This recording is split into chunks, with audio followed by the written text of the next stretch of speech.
एक निवेदन करूं, बिना किसी रचना के, बिना किसी सूचना के घर के दरवाजे पर यदि कोई संत महापुरुष आ जाए तो अपने सौभाग्य को देखा करिए, मानिए कि आप पर भगवान की अति कृपा हो गई।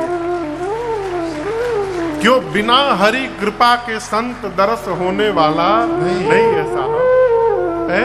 विश्वामित्र जी पहुंचे, चक्रवर्ती जी आनंद में आ गए, लेकर गए, बिठाए आसन पर, पांव पखारे, पूजन किए और उसके बाद नाना प्रकार से भोजन कराया। इतना स्वागत सत्कार जब विश्वामित्र जी पाए, गदगद हो गए, आनंद में आ गए। और यहां आप दशरथ जी का एक व्यवहार देखिए।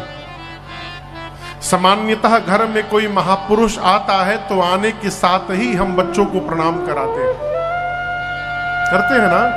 लेकिन यहां दर्शन करिए, विश्वामित्र जी आए, महाराज ले जाकर बिठाए, पांव में बैठे, पखारे, पूजन किए, भोजन बना होगा भोजन कराए, लेकिन अब तक बच्चों को प्रणाम नहीं कराया। इतना समय बीतने के बाद तब जाकर महाराज पुनीत चरणनी मेले सुत इतनी देरी होने के बाद महाराज चारों भाइयों को बुला के प्रणाम कराएं। क्यों? विश्वामित्र जी के आने पर महाराज सोचे कि विश्वामित्र जी आए हैं, थके हैं, यदि अभी बच्चों को बुला के प्रणाम कराऊंगा, थकान के कारण हो सकता है मन से आशीर्वाद न निकल पाए, ऊपर ऊपर बोल दे खुश रहो खुश रहो। इसलिए उस समय प्रणाम नहीं कराया, खूब पूजन किया, भोजन कराया।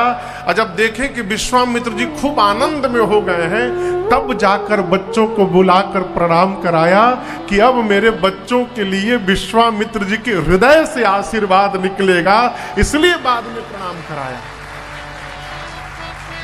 सबसे पहले रघुनाथ जी प्रणाम करने आए। राम जी को जैसे विश्वामित्र जी ने देखा, विश्वामित्र जी हराई गए, खो गए।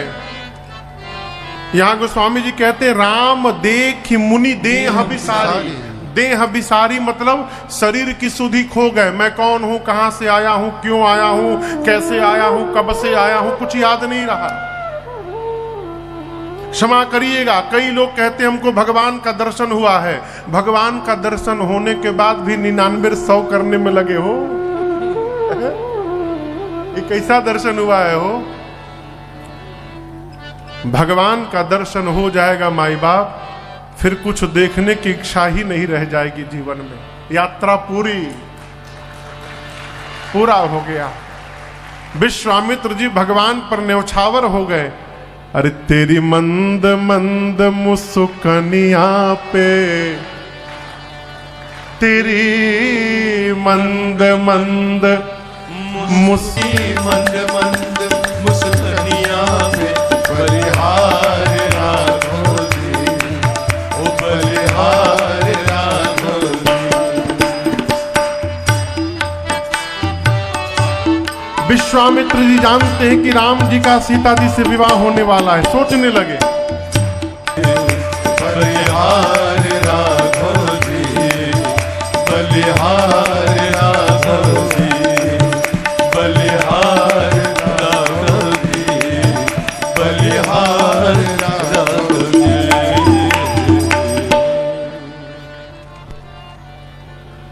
अरे बलिहार राघव जी, बलिहार राघव जी।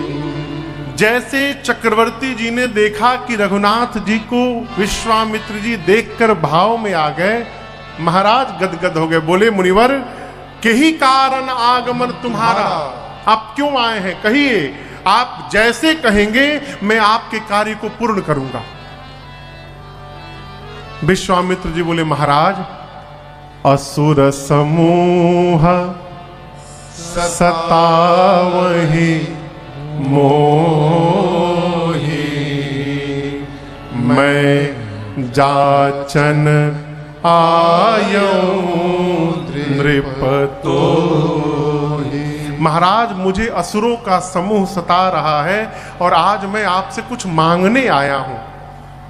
महाराज बोले मांगिए मांगिए, जो मांगिएगा तुरंत दूंगा। विश्वामित्र जी ने मांग दिया, महाराज अनुज समेत देहु रघुनाथ निशिचर वध में होब सना। महाराज छोटे भैया के साथ रघुनाथ जी को दे दीजिए। यहां दर्शन करिए, जैसे विश्वामित्र जी ने राम जी को मांगा, महाराज दशरथ का चेहरा उतर गया। विश्वामित्र जी बोले देहु भूप मन हर्षित तजहु मोह अज्ञान धर्म सुजस प्रभु तुम कहो इन कहां अति कल्याण। महाराज आप दान दे रहे हैं, दान देना है तो प्रसन्न मन से दीजिए। और मैं कहता हूं आप देंगे, आपकी कीर्ति बढ़ेगी और आपके बच्चों का कल्याण हो जाएगा। महाराज बोले मैंने कहा मांगने के लिए, इसका मतलब आप कुछ भी मांग लेंगे? हे ब्राह्मण देवता, आपको मांगने का ढंग नहीं आता है। कैसे कैसे तो जीवन के चौथे पन में मुझे 4 पुत्र मिले और आप राम को मांगने आ गए। यदि आप मांगना ही चाहते हैं तो मुझसे भूमि मांग कर देखिए, आप जहां तक कहिएगा मैं भूमि दे दूंगा। आप मुझसे धन मांगिए, धन दूंगा। अयोध्या का कोष मांग कर देखिए, आप पर पूरा का पूरा कोष लुटा दूंगा। ब्राह्मण है, गौ मांगिए, जितना मांगिएगा गौ दो दूंगा। एक और बात कहूं विश्वामित्र जी, शरीर से प्यारा कुछ नहीं होता, प्राण से अधिक प्रिय कुछ नहीं होता। आप यदि दशरथ का प्राण मांगेंगे ना, मैं अपना प्राण निकाल कर आपको सौंप दूंगा मुनिवर। लेकिन ध्यान से सुनिएगा, मैं अपने राम को नहीं दूंगा, आपको राम नहीं दे पाऊंगा। जैसे चक्रवर्ती जी ने कहा राम को नहीं दूंगा, अब यहां दर्शन करिए, विश्वामित्र जी ये सुन के आनंद में आ गए। आप किसी से कुछ मांगने जाइए, देने वाला मांगने के पहले बोले मांगिए तुरंत दूंगा, अब मांगने के बाद बोले हइये लिखे कहां से दी। आपको प्रसन्नता होगी कि क्रोध आएगा? क्रोध आएगा ना। लेकिन जैसे महाराज ने मना किया, विश्वामित्र जी आनंद में आ गए। क्यों? मन ही मन सोचने लगे कि धन्य है महाराज आप, इतना रघुनाथ के चरणों में आप प्रेम कर रहे हैं कि आज आपने अपने वचन का भी परवाह नहीं किया। राम प्रेम ने आपने मुझे मना कर दिया नहीं दूंगा। आज मुझे पता चला है इस बात को कि भगवान हम विरक्त मुनियों को छोड़कर एक गृहस्थ के घर में क्यों आते हैं। जितना प्रेम आप कर रहे हैं ये विश्वामित्र नहीं कर पा रहा है। आप हमसे श्रेष्ठ है, धन्य है महाराज। लेकिन विश्वामित्र जी तो राम को लेने आए हैं, महाराज मना कर दिए।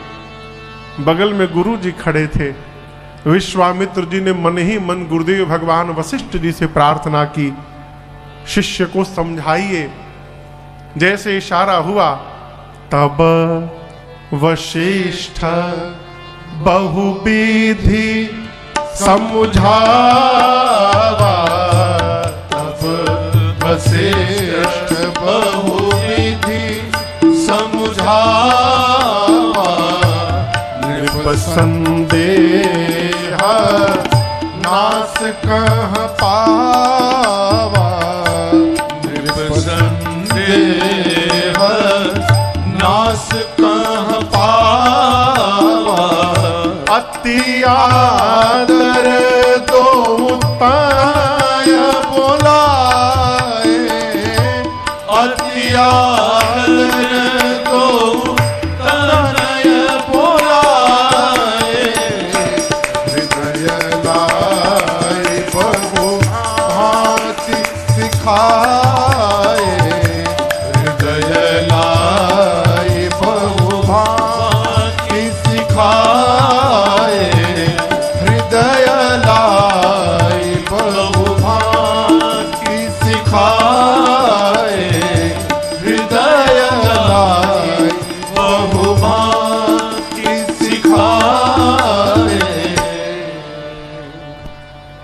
भगवान ने कहा, महाराज राम लक्ष्मण को मैंने शिक्षा दे दी है, अब आयुध की शिक्षा इनको विश्वामित्र जी प्रदान करेंगे, अस्तु आप विदा करिए।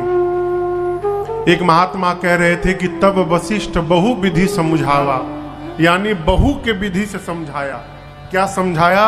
महाराज मैंने राम की कुंडली देखी है, जब तक ये किसी महात्मा के साथ नहीं जाएंगे आपके घर में बहू आने वाली नहीं है।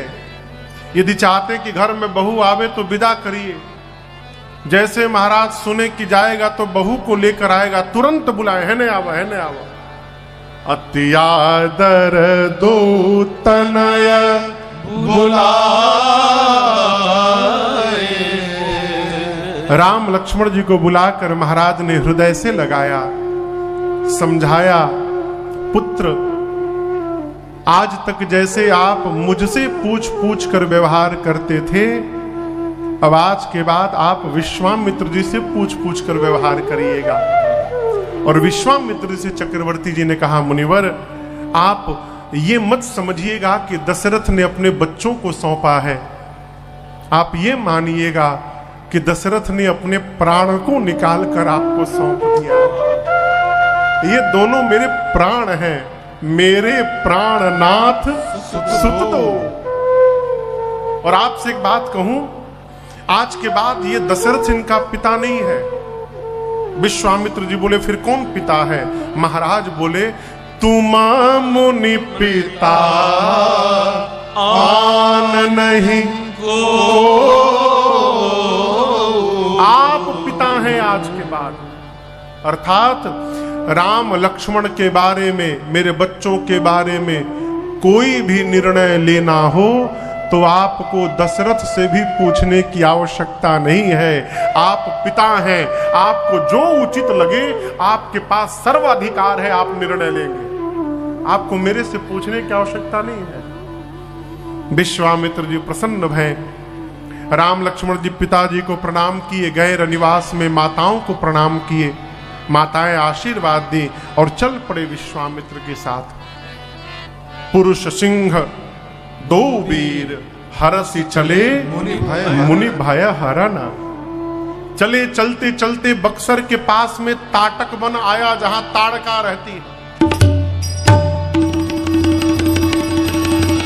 ताड़का को पता है कि विश्वामित्र किसी को लाने गए हैं जो हम लोगों का वध करने वाला है, पहले से ताक लगा के बैठी है।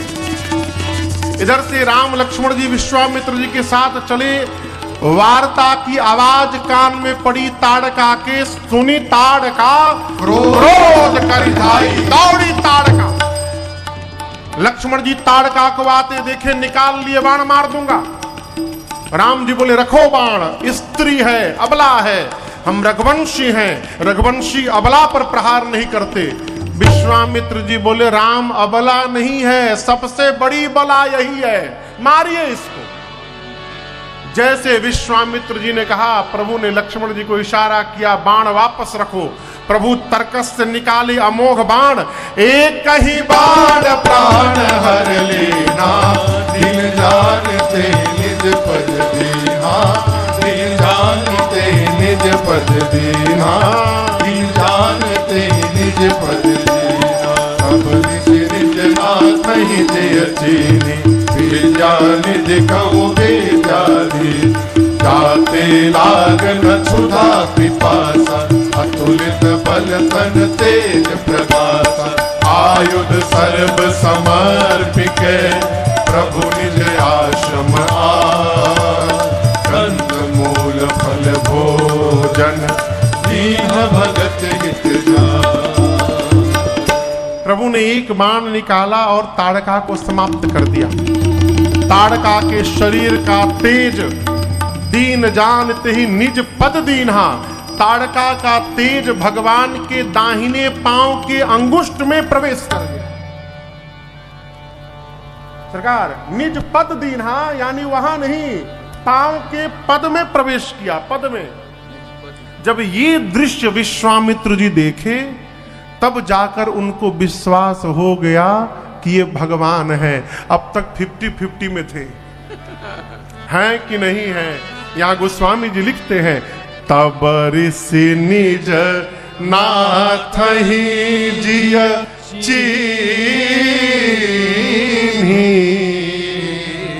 चिन्ही बुझाता। अब जाकर विश्वामित्र जी पहचाने कि परमात्मा है। यहां विश्वामित्र जी ने राम जी को 2 विद्या दी। कौन सी विद्या? बला और अति बला। इन विद्याओं से न कभी जीवन में भूख लगेगा न प्यास लगेगी, शरीर में अतुलित बल रहेगा सर्वकाल, और शरीर तेज से संपन्न रहेगा। 2 विद्याओं को देने के बाद जितने आयुध जीवन में अर्जित किए थे विश्वामित्र जी ने, सारे आयुधों को संकल्प करके रघुनाथ जी को समर्पित कर दिया।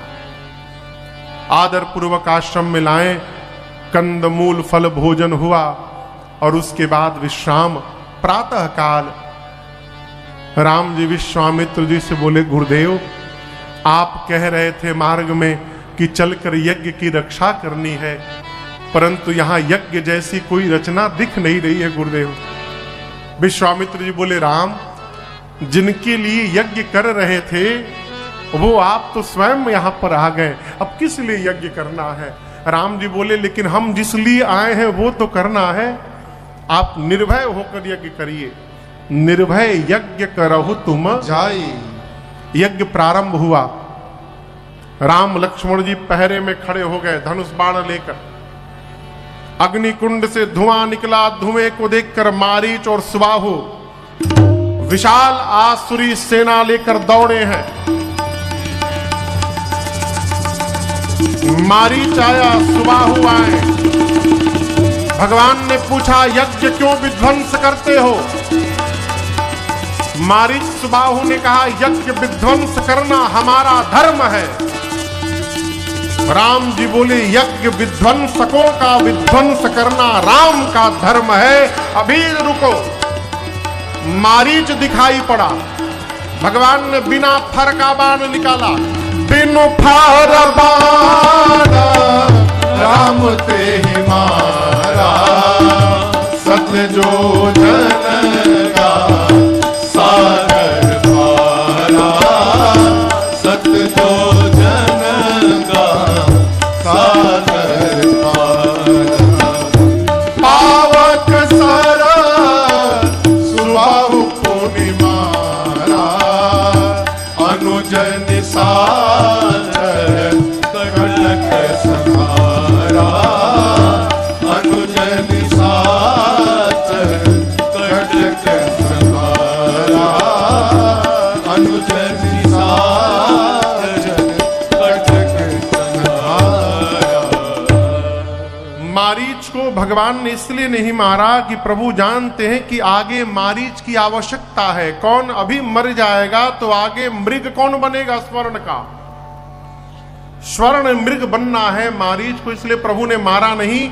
बाण का फर निकालकर बिनु फर बाण राम ते ही मारा। मारीच 100 योजन दूर समुद्र के तट पर जाकर गिरा है।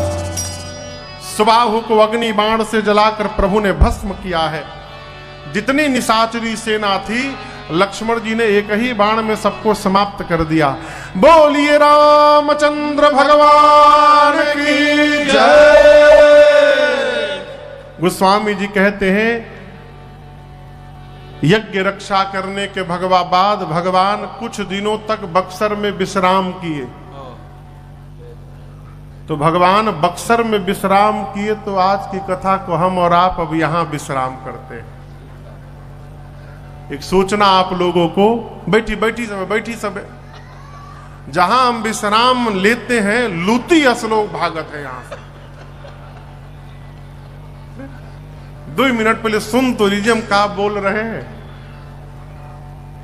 आज हमने और आपने बाल लीला की कथा श्रवण की। कल यहां पर हम और आप धनुष यज्ञ तक की कथा श्रवण करेंगे। कल धनुष यज्ञ होगा और उसके बाद मैया प्रभु के गले में जयमाल डालेंगी।